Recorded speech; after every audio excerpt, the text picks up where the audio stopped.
Mr. Henry Kwek. Chairman, sir, can I take my 3 cards together? Yes. 1, construction industry transformation map.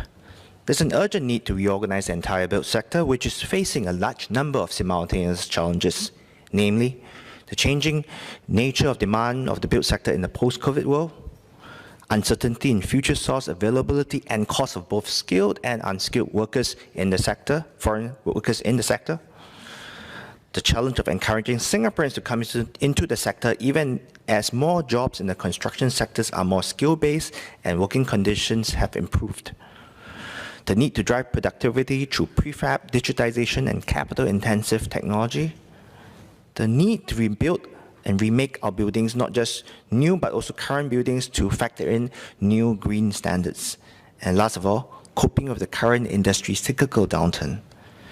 Now, the sector's direction is spelled out under the construction industry transformation map. Previously, the government has driven industry transformation in 3 key areas. 1, design for manufacturability and assembly. 2, integrated digital delivery. And 3, green buildings.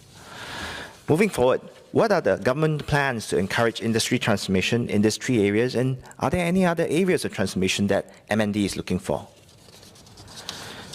My second card on built environment sector carbon emission. Buildings account for over 20% of Singapore's carbon emission. As such, there's a need to remake our city to prepare for climate change. On this note, I would like to share some feedback on the Green Mark scheme. On the good side, the influence of Green Mark goes beyond our shores, and increasingly, it is the go-to standards that the private sector in nearby countries adopt. However, there could also be areas of improvement. One common feedback is that we need to ensure that the Green Mark standards are able to capture the big picture of sustainability. For example, how do you build a building to maximize external airflow, which will fundamentally drive down the cooling of the entire building. This is, in comparison, making sure that the Green Mark standard become more than just a checkbox list of achieving high-quality green standards. As such, can MND share on what more can be done to improve energy and resource efficiency in the built environment sector? My last card on Singapore Green Building Master Plan. The government announced at COS 2020 that various stakeholders will be invited to co-create the next edition of the Singapore Green Building Master Plan. While necessary, it is also adding in a new layer of complexity at a time when the built sector is at the crossroads, as per what I mentioned earlier.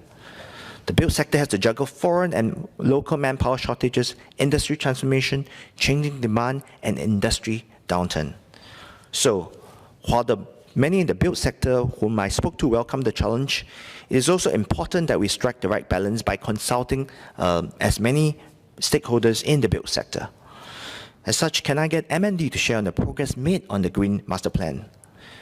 Now, I also want to voice a word of caution. As a MP passionate about sustainability, having green standards out is very good.